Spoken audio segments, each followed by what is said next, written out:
Welcome to this week's episode of Coffee with the Journalist, brought to you by One Pitch.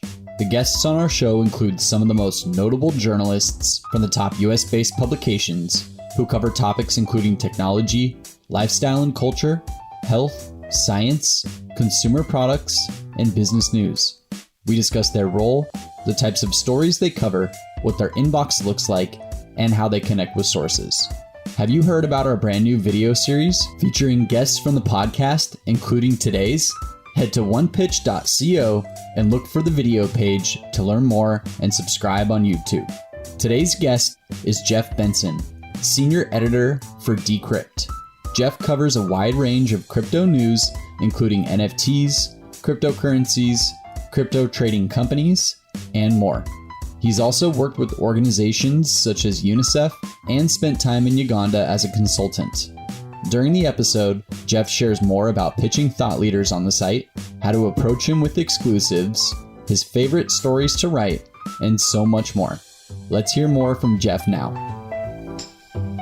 Welcome, everyone. This is One Pitch, Coffee with a Journalist, the podcast where you get to hear live from real deal journalists, what they like, what they don't like, pitches, etc. Do they like PR people? Some of them do. It's kind of nice.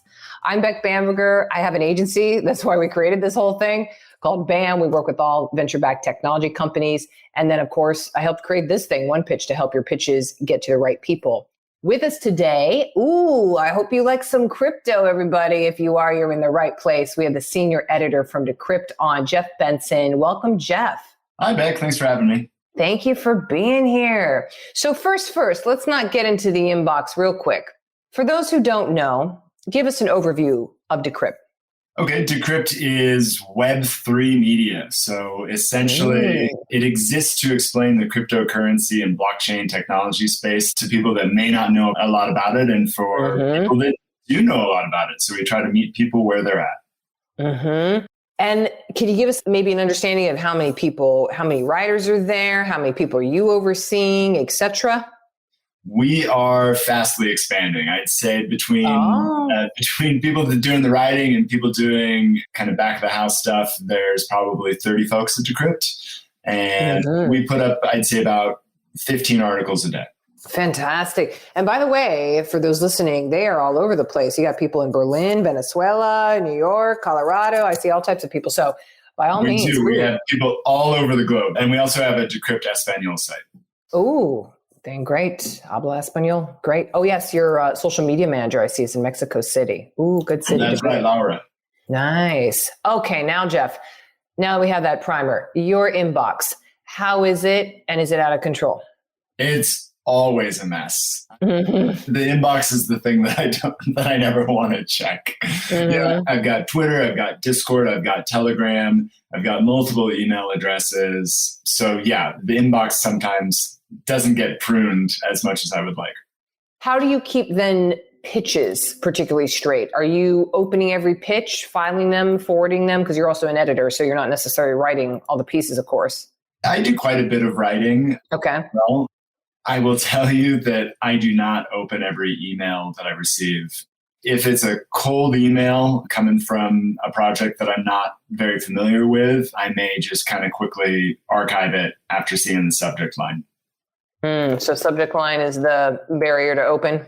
Well, I mean, the subject line is a barrier, and also just who is sending it. There are umpteen thousand projects in the cryptocurrency space right now, and it's very hard to keep track of them. And most of the pitches I get are from small startups looking for some airtime. And so with that, when they're small startups, because sometimes we ask this of more the tech publications we have, like the Tech Crunches or maybe Fast Company, right? Is it the founders reaching out or is it publicists? I would imagine it's the founders, but tell me. A lot of times it's publicists, or maybe it's the founders alias. Oh, I see. Okay. There's quite a bit of money in the space. And so I think most people are using PR firms, but yeah, it's typically publicists. A lot of the times the pitches that I receive are publicists wanting to put me in touch with a founder or to talk about a particular issue. which is nice in theory, but usually it's not someone with name recognition in the space. It's someone looking to build name recognition in the space. Uh-huh. Yeah. So they're trying to present you a thought leader, but there's no thoughts yet. Yeah, there are thoughts, but there are thoughts, but they don't mean anything. Yeah. God, this comes up quite often in other PR circles that I'm part of, in communities of, God, what do you do when this is your first startup? You've been doing it 18 months. You maybe dropped out of college or you didn't go to college, whatever it is. You just raise a little chunk of change. You really don't have a leg to stand on yet in terms of exits or something like that. We usually don't get into the thought leadership pitches particularly, but what's a good thought leadership pitch to you? That's a great question. So I'll give an example of a recent piece that we did where a startup raised about $2 million in seed funding, which is not big number, but they had a specific problem that they were looking to solve. And in the tech space, a lot of our readers are interested in, hey, I got this problem with this particular aspect of the technology, and I haven't really seen a good solution for that. So when we have something to present that says, hey, here's somebody who's working on that particular problem, they're just getting started, that's interesting for people. So if you can present, here's the problem, here's how this person aims to solve it, that's really great for us. Okay, gotcha. So come with a solution of the problem solved. Gotcha. What do you do, Jeff, for when we have editors on, we like to talk about this in terms of vetting and maybe sending along pitches? Do you vet them out to your team of, the 30-ish people? I know they're not all writers, but do you forward them along? Because sometimes people wonder, do I pitch an editor or should I just only pitch writers, reporters directly? I find that a lot of people, they throw the spaghetti up against the wall and they email every decrypt address that they can find. No, such a no-no, right? Well, maybe not, because usually what we're doing is we're sharing pitches among the editors anyway and saying, hey, is this something that we should consider assigning? Usually we're looking for confirmation from another editor before we go ahead and assign you a writer. Do you all have a Slack group or something where you're chatting about pitches and bad pitches? I know some outlets have those. We do have a pitch channel Slack group. Yes. but Confirmed. Confirmed. Okay. Well, for you then, Jeff, because you do get to write stories, you're not just doing all the editing and stuff. You got quite a bit on Ethereum particularly, and legislation I'm looking at. Oh, you're doing something on, in India, the regulations. Looks like you're doing a lot of regulatory stuff. You're talking about the Senate. How do you get your story inspiration? How do I get my story inspiration? Yeah. Does it ever come from a pitch, or are you doing your daily walk and meditating, and that's where you think and contemplate stories? You know what? I feel like I'm so busy, I don't really have time to think about it. It's just, I have the spots where I show up. I show up on Twitter. There's a couple of aggregator sites that I look at, see if there's anything popping in certain Telegram channels. Most of my inspiration doesn't come from emails. Usually the news just somehow magically presents itself. So, unlike writing a novel where it's like, what do I want to have happen? This is I find much easier. This is different. Yeah. Got you. Okay. Thanks for showcasing that and letting us know. Is there something you're particularly looking for pitch-wise right now? Yeah. I mean, not to get too much in the weeds, but I see some pitches that are very sort of general, sort of cryptocurrency, whatever. But since we're a cryptocurrency site, we're looking for something a little bit more specific. So if I can imagine a headline that includes Bitcoin, Ethereum, Solana, Dogecoin, Shiba Inu, any sort of cryptocurrency that has brand name recognition, I'm really interested in that. I'm also always looking for big numbers. If someone's doing a big fundraise, that's interesting. I want to get in on that. So I'm always looking for pitches that have to deal with specific cryptocurrencies or improving a situation with a specific cryptocurrency. Gotcha. So this is good. Yeah. So not specifics. I imagine you get pitches that are like, crypto, it's the new fintech thing. Right. Pitches that aren't necessarily calibrated to our particular audience, which has a little bit of knowledge coming in. Yeah. Gotcha. Okay, everybody. Hope everyone's listening here. Today's interview will continue after this brief message brought to you by OnePitch.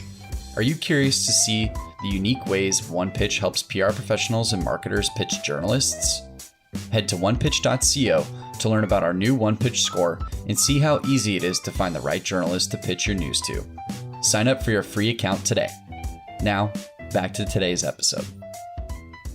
Jeff, I have a little fill in the blank now part for us. So I'm going to tee up the phrase and you fill in the blank. How about that? Sounds great. Let's do it. My favorite sources always are other writers.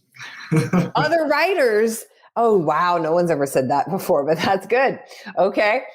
The most annoying sources always are not writers. The most annoying sources always are the PR folks that can't admit that their client might not have a story. So sad. I feel for them.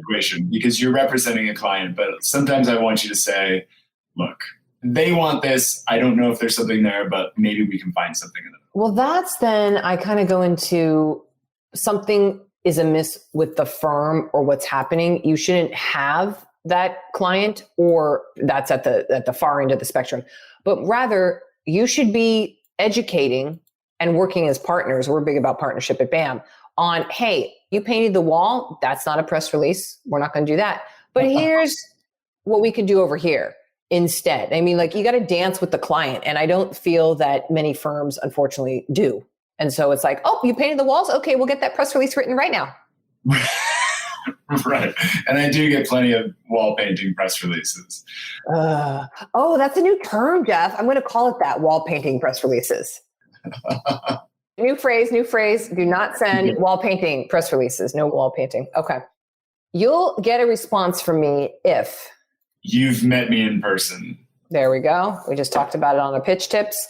You can follow up with me if I tell you that I'll respect the embargo. Oh, there you go. It would be a huge help if sources. It would be a huge help if sources told me straight when they've given the exclusive to somebody else. Burn. The best compliment I received about my work was.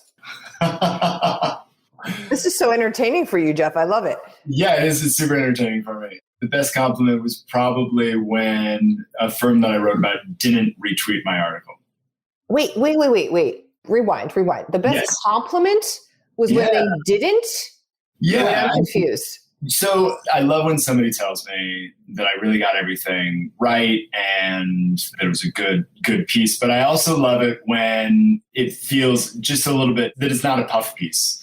And so enough that they're not sure whether or not this is the article that they want out on them. I know that's where PR and journalists are a little bit at odds, but I think there's sometimes an assumption that I'm just going to write up whatever you tell me and I'm not going to add in any context. And so sometimes I feel the most exemplary pieces are the ones that a firm is maybe 50% happy with instead of like 110%. Oh, I got you. Ooh, that's good. Ooh, haven't heard that before. Okay. My favorite stories to write are? My favorite stories to write are about regulations. I was noticing with all your stories, what's generating that interest for you? Because some people are like, regulations, God, last thing I want to touch with a poll. I was a politics nerd. Yes, you were. And love it. So anything about the regulatory sphere, there's kind of this battle between different powers that you can kind of get into. It's really interesting getting in the weeds there. And I also love stuff that has to do with international relations and politics, stuff about Bitcoin mining moving from China to Kazakhstan. That sort of stuff's super interesting. The geopolitical ramifications of that. Yeah, you look like you did politics for your undergrad. So, yep. Oh, how fun. And now you get to still do it today. Hey, way to convert that degree to something you're still doing. Yeah. That's awesome. My perfect Sunday is one where I'm not on Twitter, not on my email, not in Discord, not on Telegram. Not in front of a screen, maybe? Not in front of a screen whatsoever. Not in front of a screen. There you go. my favorite hobby is? Well, it used to be writing, but now I do that for a living. So I'm in search of new hobbies. Isn't that sad? I think about that all the time of when you when you have something you love and then it becomes the work that you're paid for in some way, shape, or form, and it totally shakes the hobby fun of it. I don't know what it is. When money suddenly gets involved, it changes a little bit. It can, but I feel like I'm lucky enough to do something every day that fills my cup. So I'm pretty happy about it. And when I did it as a hobby, it was like, oh, I need to make time to write. And now there's no question about doing that. I always get to do it. Every day. Yeah. The last song I listened to was. Tell us the truth, Jeff. If it was Mariah Carey Christmas, it's okay. It was not Mariah Carey Christmas. It was the theme song to Peppa Pig. Really? Yep. I take it you have children. Perhaps otherwise it's just for fun. Okay, you got kids. That's always a signal for when it's those songs. During the holidays, I most look forward to Eggnog. Eggnog. Wow, you don't hear that at all. Wow, Jeff. Okay. You have a certain brand you like, or you make it, or what? No, I just go to Costco. Go to Costco. Yeah, what's over there? Okay. Quarantine has taught me that people really are social beings. Yeah, we really are, which I love. I don't think that's a bad thing. We need to connectivity like that. I just met someone for coffee in person, and it was like, oh, this is so nice. It's a totally different vibe. We just were like, oh, look at someone you can look in the eyes. Okay, Jeff, transitioning just a little bit. We always ask this of our journalists because y'all have the best stories that you're consuming in any way, shape, or form via podcast, via Netflix, wherever your stories are coming from. So what are you reading, listening to, watching that you're into right now? I am reading The Overstory by, I believe, Richard Powers. It's a book about trees and their connection to people. Oh, I have seen this, and it won the Pulitzer Prize. It looks like I just pulled it up for fiction. Now it's fiction. Oh, okay. I read a combination of nonfiction and fiction. Got it. I'm reading another book called... What you got? I'm reading another book called Superhuman by Dave Asprey. Yes, I have heard that. How's that? Yes, he's the guy behind Bulletproof Coffee. Yes. Yeah. And so is it BS? How is it? Tell us the truth. I don't know. I think probably a lot of what's in there works. I think he's probably a little bit ahead of the science in terms of some people just kind of want to see all the evidence first, and he kind of has good enough evidence. Cool. Got you. Yeah. By the way, back to this Powers book, the genre is environmental fiction. Yes. I did not know it's sprouting up, if you will. Wow. It says here, I just got it on Audible, so thank you for that. I get all my suggestions from this podcast. It says the book is about 9 Americans whose unique life experience with trees bring them together to address the destruction of forests. Mm-hmm. Well, yeah. I am in. Thanks, Jeff. That's fantastic. Okay. Now that we got those stories all under our belts, that's fantastic. What do you feel is the future of journalism looking like? That's a great question. I have no idea. I feel like I got onto the journalism train about 30 years too late. But, journalism has been dying for ages now. So I think it'll continue kind of chugging along. We're trying something really interesting at Decrypt, where we are starting a decentralized newswire, us along with several partners, so that news articles can come to us from other sources. It'll be like the AP and Reuters, except more blockchain based.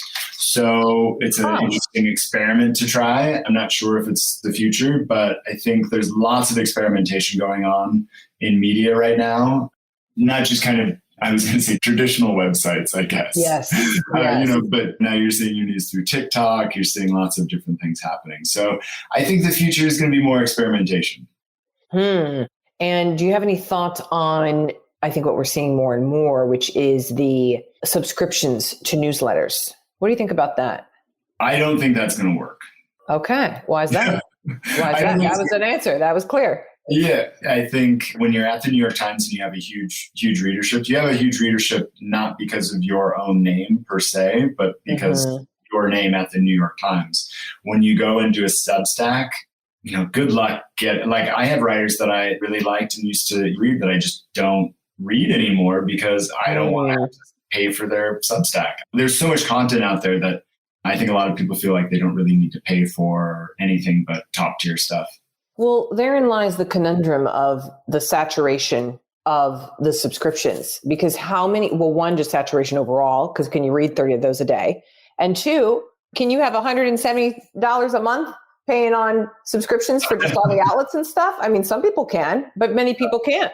So how are we going to figure this out? Yeah, it essentially probably what will be happening is batching. So yeah, exactly. And it'll start looking a lot more like websites used to, except now it's kind of been an a la carte sort of Substack batch. Mm-hmm. Yeah, interesting. I wonder if it'll be like the Spotify of Substacks or something. We'll see. Yeah. We will see. But as noted earlier, Jeff, you all are hiring. So, hey, journalists, publicists, you're looking for a job? Maybe this is the place to be. Decrypt. Yeah. I love it. I will always read pitches from potential freelancers and new hires. Oh, that's a good insight. Perfect. Okay, everybody, you heard it here. You heard it here. Jeff, our last part for the day here is our little Mad Lib. Super fun. I'm going to give you the word. I'm going to write it out, fill it in, and then I'll read you back our whole little paragraph and see if it makes sense or if it's just silly or whatever. Who knows? But you never know. And sometimes we get a lot of kicks out of it. So the first word is an emotion. Any emotion. Guilt. Guilt. Oh, yes. An adjective. Exasperated. Exasperated. Another adjective. Charmed. Charmed. These are good ones, Jeff. Okay. A greeting of any kind. Howdy. Howdy. A verb. Lambasted. Lambasted. Okay. Damn, Jeff, with the words today. I love it. Lambasted. Really, all that's popping into my head is like happy, sad, bored. Yeah, I know. So you're trying to rack my brain. I love it. Okay. Next, a noun. Credit card. Credit card. Okay. That's what's on my desk right now. There you go. Okay. An adjective. Let's do happy, finally. Happy. Okay. All right, well, there we go. A cringeworthy PR term or phrase, like just following up for the 7th time.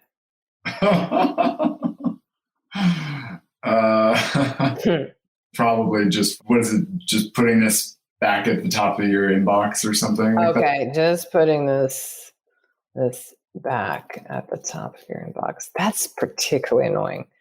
I'm like, great. Now I have 2 of your things in here. God damn. Okay. Part of a pitch. The Amazon of. Oh, God. Blank. Of blank. Yes, exactly. Perfect. Yep. At least it's no longer the Uber of, because I was getting tired of that a couple years ago. Okay. Length of time. 30 minutes. 30 minutes. Great. A name of a real person. Alexander Hamilton.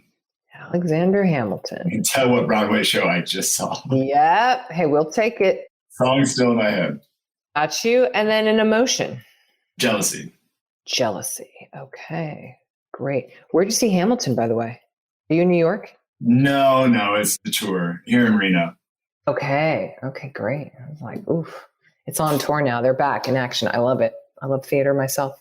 Was it good, by the way? Did it live up to the hype? I have not actually seen it. I mean, it was great. I was quite skeptical going in because it's tough when you've been hearing about something for 5+ years. Right? You're like, that's kind of how I feel about it too. I'm like, oh, but okay. Yeah, okay. Good. I'll go with your endorsement then. That sounds good. Okay, Jeff, here is our Mad Lib. When I think of the future of journalism, I feel guilty. The pitches I receive have gone from exasperated to charmed. If I receive a pitch that starts with howdy, ooh, looks like I am lambasted. When I write stories on credit cards, I get happy. My favorite pitches include just checking back, putting this at the top of your inbox, and it's the Amazon of blank. It normally takes about 30 minutes to respond to emails, but if it's Alexander Hamilton, even if he comes back from the dead, I will respond immediately. If you do get a response back from me, you should know that I am very jealous for you. Perfect. I like it. I usually qualify that name of a person with a specification of ideally alive. And I did it this time. I was like, and then sure enough, it's someone dead. But you know what? Stranger things can happen. Maybe it'll be in some kind of meta form or something in virtual reality. I don't know, Jeff. Who knows? You can be Alexander Hamilton in the metaverse. There you go. I like it. Well, thank you so much, Jeff, for being on today. Jeff Benson, Senior Editor, Decrypt. Appreciate all this great time and the chat. Thanks, Beck. Thanks for listening to this week's episode of Coffee with a Journalist featuring Jeff Benson from Decrypt. If you enjoy listening to our show, make sure to subscribe on iTunes, Spotify, Google Podcasts, and anywhere else you listen to podcasts. And if you have a moment, please leave us a review to share your thoughts about the show and today's guest. To learn more about the latest tools on OnePitch and to subscribe to our weekly podcast newsletter, head to our website at onepitch.co. We'll see you all next week with a brand new guest and even more insights about the journalists you want to learn more about. Until then, start great stories.